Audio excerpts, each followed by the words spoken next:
Just let me know when you're ready. I believe we are ready, Judge. Okay. Calling docket numbers 21006-651, People versus James Crumbley, and docket number 21006-652, People versus Jennifer Crumbley. Can I have appearances on the record, starting with the prosecutor first, please? Chairman McDonald, on behalf of the people.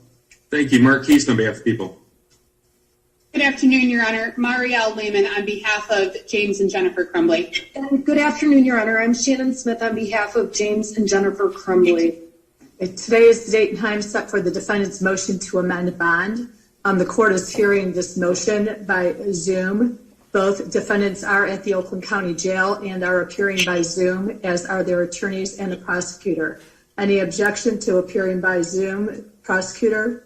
No, Your Honor. Defense counsels? None, Your Honor. No, Your Honor. Again, this is the defendant's motion to amend a bond. Keep in mind that the court has had the opportunity to review both the motion and the prosecutor's response. Go ahead with any oral argument, and please try not to repeat anything that's already contained in your pleadings that the court did review. Thank you, Your Honor. As the court is aware, MCS 6.106F provides the criteria for determining an appropriate bond. The defense has filed a motion, which we are aware that the court has reviewed and has read thoroughly. However, there are a number of false, misleading, and irrelevant statements made by the prosecution in its response, which we will address today. First, the information provided by the prosecution related to extramarital relationships is not only clearly irrelevant to the issue of bond or any criminal responsibility, but is also a clear intention by the prosecution to create a conflict between the parties. Your Honor, there is no conflict. We have explained and discussed the matter of extramarital relationships with our clients, and there are no issues. Finally, any evidence or information obtained about extramarital relationships and subsequently used in the prosecution's response runs afoul of the Michigan Supreme Court's holding in People versus Hughes, which is 506 Mich 512. In that case, which is an appeal from an Oakland County jury trial, the Michigan Supreme Court held that any evidence of other crimes discovered during the execution of a search warrant falls outside the scope of the search warrant, and use of that information is effectively a warrantless search and violates the defendant's Fourth Amendment rights. Secondly, Your Honor, in Ethan's journal, which was provided in discovery, he explicitly states, and I quote, that he has to find where his dad hid the firearm. This statement, in Ethan Crumbley's own words, is contrary to the false and misleading assertions that have been made by the prosecution in this case. The assertions that the firearm was freely accessible to Ethan Crumbley. Further, Your Honor, the prosecution cites People versus Head 323 Mich at 526 and People versus Bryson, which is an unpublished opinion from the Michigan Court of Appeals, as support for their position that they have a strong case against our clients. Both cases, Your Honor, are completely distinguishable from the matter pending before this court. In fact, both cases involve firearms that were stored loaded with ammunition and in a location known to the juvenile. Your Honor, finally, the prosecution references an incident involving torturing animals and Ethan Crumbley keeping a bird head. His parents were completely unaware that Ethan had engaged in any sort of torturous behavior. They had no knowledge of an incident involving a bird head. In fact, again, Your Honor, in Ethan's journal, which was provided in discovery, he makes clear that any such conduct was carried out in a manner in which his parents would not be aware. Your Honor, we filed our motion after we'd received discovery because there had been a change in circumstances. As we noted in our motion, the prosecution has changed its position, and some of Ms. McDonald's statements have been changed in her media interviews as to the existence of discovery or the existence of statements or the existence of facts in this case. Your Honor, the bond is currently set at $500,000 cash or surety, no 10%. Based on the new information that was provided in discovery, that that is in the possession of the prosecution and also in our possession, we're asking that the court reconsider bond and reduce the bond to $100,000 cash or surety. We do agree, Your Honor, and would consent to the use of a GPS tether as the court has previously ordered.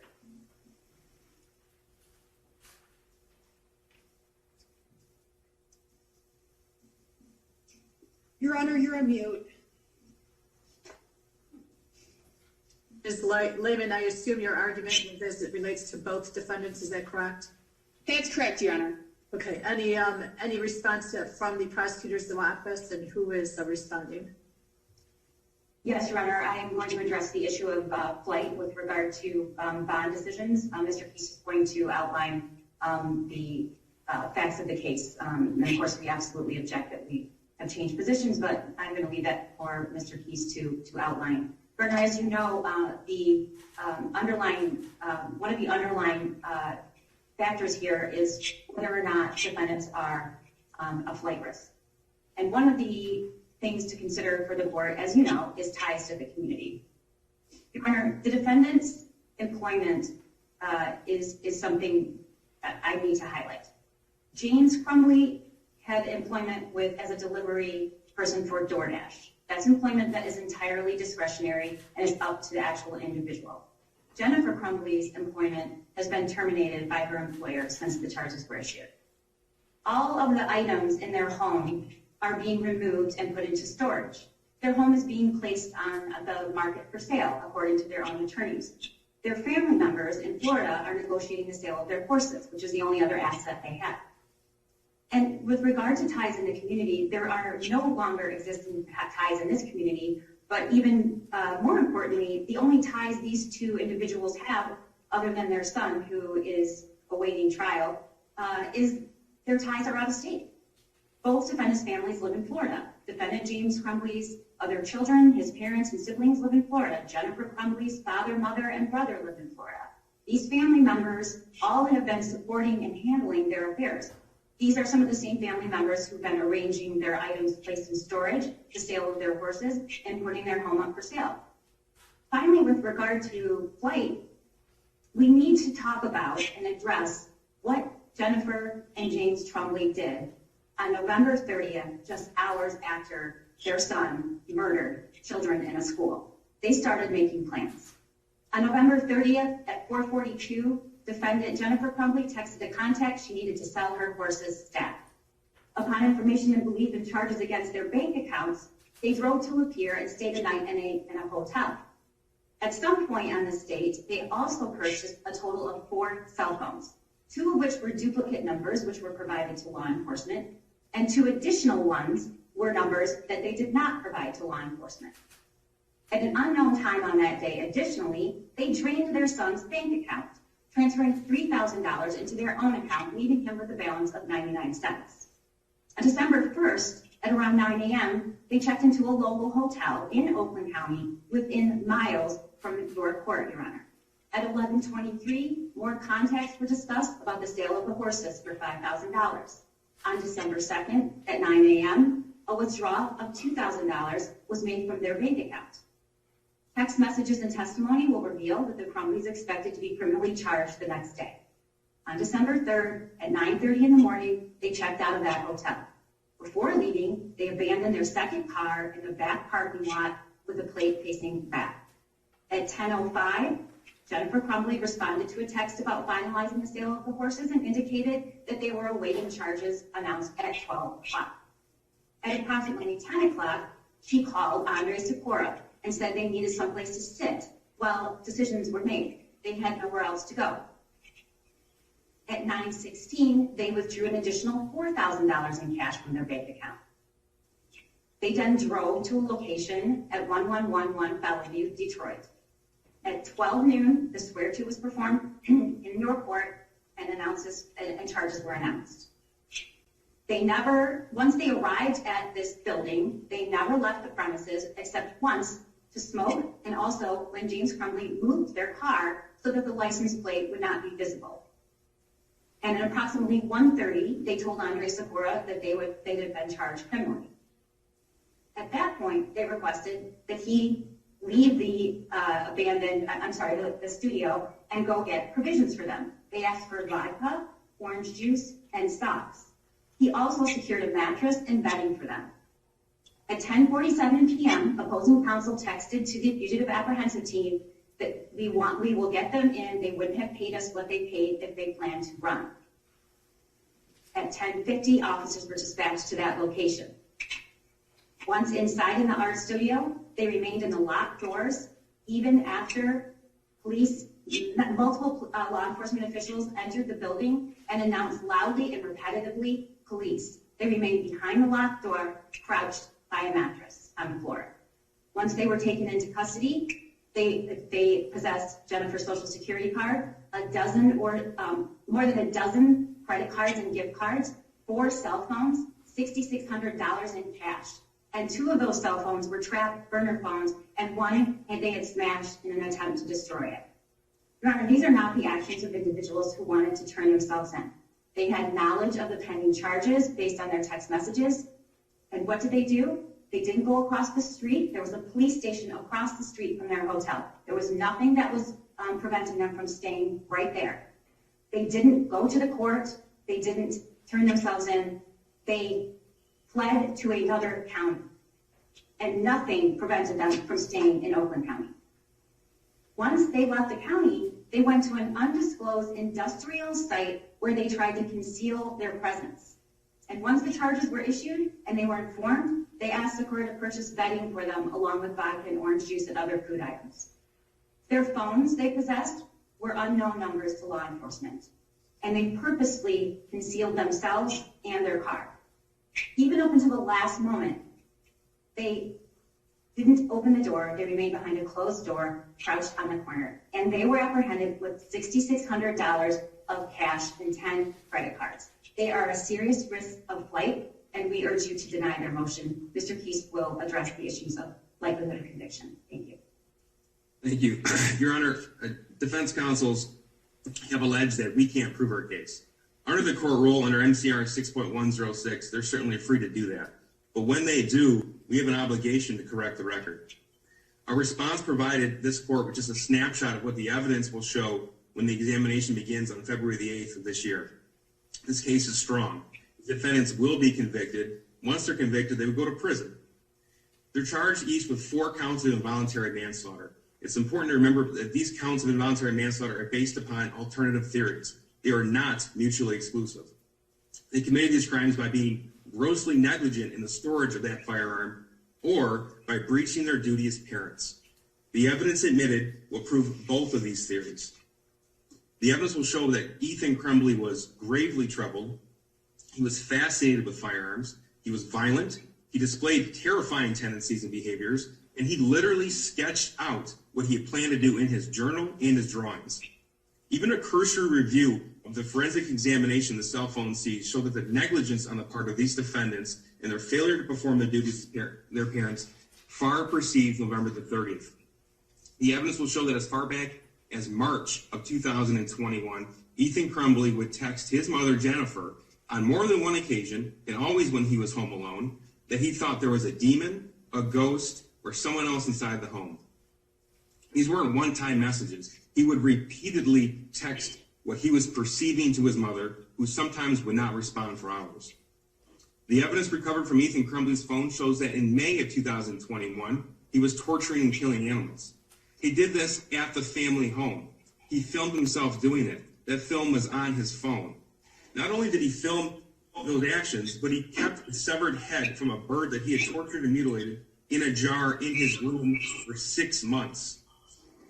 The evidence recovered thus far shows that Ethan Crumbley was creating Molotov cocktails at the family residence as well. That phone extraction also revealed that he searched school shootings and firearms so often on his phone that he received spam advertisements regarding his mental well-being and firearms. We have found that Ethan Crumbley was also fascinated with guns and Nazi propaganda. He purchased a Nazi coin from Amazon and kept it in plain view in his bedroom. A notebook recovered from the family home was recovered. It appeared to have been shared by all members of the household as it depicted Nazi symbols on one page and a grocery list on the other. He would regularly ask his parents when he could go shoeing, shooting, and he bragged about how he'd been asking for a 9mm handgun. A second notebook found, not hidden, but in plain view in the family home, depicted pictures of firearms on literally every page. So at this point, Judge, the evidence shows a 15-year-old who has repeatedly informed his parent that he was hallucinating. The same 15-year-old continuously demonstrated tendencies that were worrisome, all able to be found by his parents. He demonstrated one real passion in life, and that was firearms. His parents obviously know what had been directly told to them, but they did not intervene. They did not schedule therapy, did not investigate what might be in his room on his phone or his browser history. They didn't even keep their other weapons secured. And we know that because there was a video recovered from Ethan Crumbley's phone from August of 2021 with him holding James Crumbley's .22 caliber Kel-Tec pistol in one hand, bullets in the magazine around in the chamber. He sent messages to a friend, "It's time to shoot up the school, JK, JK, JK." That was in August of 2021. The evidence will also show at the exam that Ethan Crumbley's one real friend, the one he sent that video to in August, left the state in late October. His parents knew that. They acknowledged the effect that it had on their son. And again, they failed to provide any type of intervention. Instead, they bought him what he desperately wanted, a 9mm Sig Sauer handgun. They bought that for him on November the 26th of 2021. Now, we know they bought it for him because we have the video from Acme Firearms that shows Ethan Crumbley standing next to James Crumbley. Then we also know that Ethan Crumbley posted a picture of him holding that firearm that same day, talking about his new firearm. He went shooting with his mother, Jennifer Crumbley, at another shooting range on November the 27th. She posted on her social media page about her shooting the firearm and about his new Christmas present. We know that Ethan Crumbley posted pictures of that firearm on YouTube. We know that he bragged about it to a friend. We have the video from the shooting range on November the 27th that clearly shows Ethan Crumbley was the one who knew how to manipulate and operate that firearm, and he showed Jennifer Crumbley how to do so. That evidence will be admitted at the examination. Even after they bought the gun, they could have secured it, but they failed to do so. They gave inconsistent statements about how the gun was secured. There were no statements made by either defendant that was actually locked up. All this was happening while Ethan Crumbley is planning to commit a mass murder. He wrote pages and pages about what he was going to do in his journal. He filmed a video of himself talking about what he was going to do. He shot that video at the family home. He stopped doing schoolwork and was surprised when his parents didn't seem to notice or care. And then we get to November the 29th, the day before the shooting. On that day, Ethan Crumbley is caught by his teacher looking up ammunition. Other students see him with shell casings and live rounds as well. His teacher immediately notified the appropriate parties within the school, who in turn met with Ethan, and they left a message for Jennifer Crumbley. She didn't answer the phone call, and she didn't respond to the voicemail that was left. Instead, she texted Ethan Crumbley asking about what had happened. She asked him if he had shown them a picture of his gun, and she also said, "Next time, don't get caught." The next day, November the 30th, Ethan is caught by one teacher viewing violent videos that depicted a shooting. Another teacher observed that he drew what's been admitted as an exhibit in Peoples 1 and 2. Those teachers notified the dean of students and the counselor at the school. They took Ethan out of class and met with him. After reviewing the words written on the worksheet, those individuals formed the belief that Ethan was displaying suicidal ideation, and a risk assessment for suicide was performed. A decision was quickly made to notify Ethan's parents, these defendants, and to have an immediate meeting with both of them. When Jennifer Crumbley was called to the school, she first asked if they could call her husband instead. When she was informed that they tried to call her husband, but when he picked up, they only heard dead air, she then responded, "Well, I'll see if he can come to the school." Eventually, they both arrived together at the school. They're given the opportunity to view the worksheet that Ethan Crumbley drew, what's been admitted as Exhibit 1 and 2, and they're told that immediate therapy is needed. Immediate as in that day. They resisted, instead asserting that they couldn't possibly take him out of school because of work. We have since learned that Jennifer Crumbley's employer would have gladly given her the day off, and she did not have any meetings scheduled until later in the day. As you have heard Prosecutor McDonald state, Judge, we also learned that James Crumbley was a DoorDash driver, giving him ample opportunity, to bring Ethan Crumbley with him. When they were given the drawing, neither one of them bothered to mention that the gun drawn by Ethan bore a striking resemblance to the gun they bought for him 4 days before. They never bothered to mention they didn't keep that gun in a gun safe, locked and secured. They also never bothered to mention that Ethan had displayed any of the troubling behavior that I had outlined. Instead, they said they couldn't take him home, and Jennifer's words to end the meeting were, "Are we done here?" This caused the counselor so much concern that he gave them a 48-hour deadline to call therapy, or to begin therapy, or he would call CPS. And that is the evidence that will be admitted when those witnesses testify at the preliminary examination. Judge, the timing is important as well. The defendants left the school at roughly 10:55 a.m. The shooting didn't begin until 12:51 p.m. The Crumbleys lived just down the road from Oxford High School. Even if for some reason they didn't want to tell the school about what they knew, they had ample opportunity to drive home, take 2 minutes to see if the gun was still there. They failed to do so. But when news of the shooting broke, each of them quickly concluded that their son was the one responsible. James went to his house and called 911, telling dispatcher that the gun was missing and his son might have done it. Jennifer texted Ethan and said, "Don't do it." She also texted a coworker that the gun was missing, and she was concerned that Ethan was responsible. Judge, this is a snapshot of the evidence that will be admitted on February the 8th and the ensuing dates for the preliminary examination. Search warrant returns are still coming in. We expect, based upon what we've seen so far, that the additional evidence will be inculpatory as well. I expect that the examination to lay out the facts and to give rise to these 4 charges. I expect this court will find probable cause to move this case on. At this juncture, I don't believe there is any reason why this court should amend the bond that was previously set. This court will have every opportunity to evaluate the facts and the evidence when presented at the appropriate time. I ask that these defendants' motion deny, Judge. Thank you. Your Honor, may I have a brief rebuttal? Just Very brief, please. Thank you, Your Honor. As the court is aware, shortly after the shooting on November 30th of 2021, the Crumbley's home address was listed on the internet and was also discussed on the record at their arraignment. Prior to being charged and arrested, they had received and been made aware of a plethora of threats to their lives and to their safety and had to leave their home. The sale of their home has been necessary as it is no longer a safe location for them to live, but it has nothing to do with a flight risk.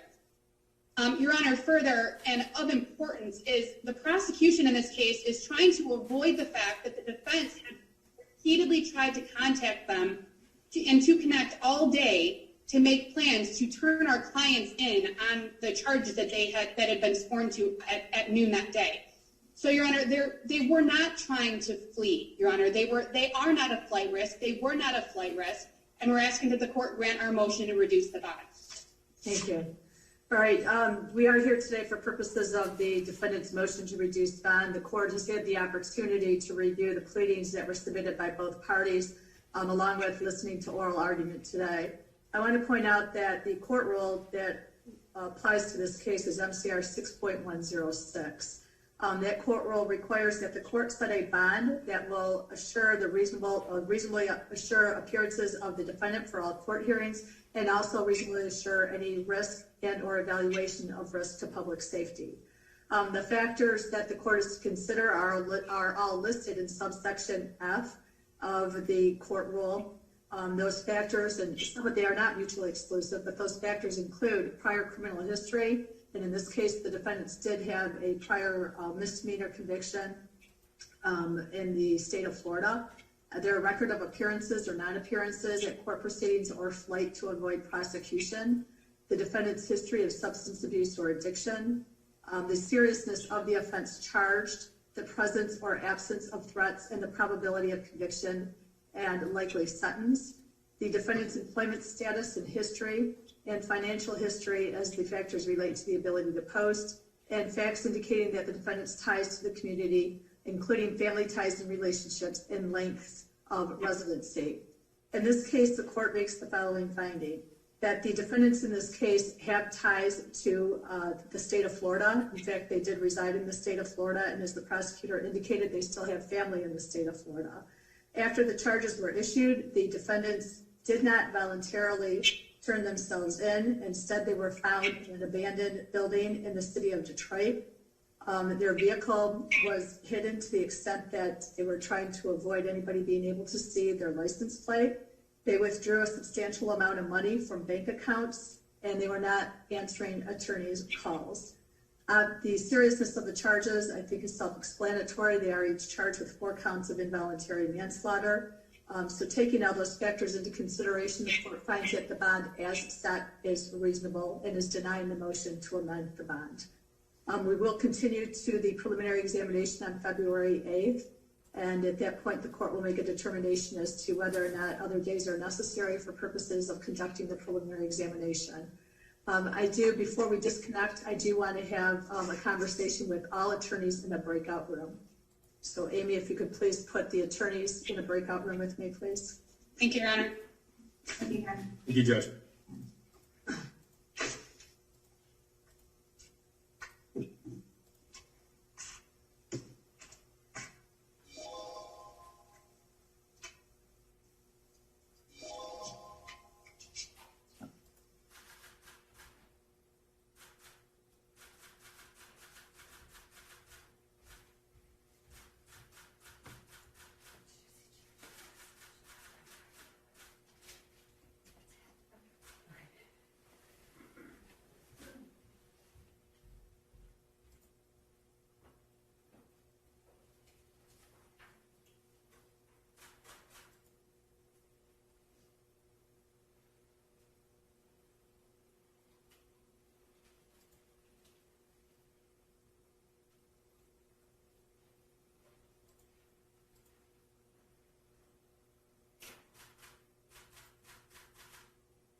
Okay, we are back on. Was in a breakout room with all counsel.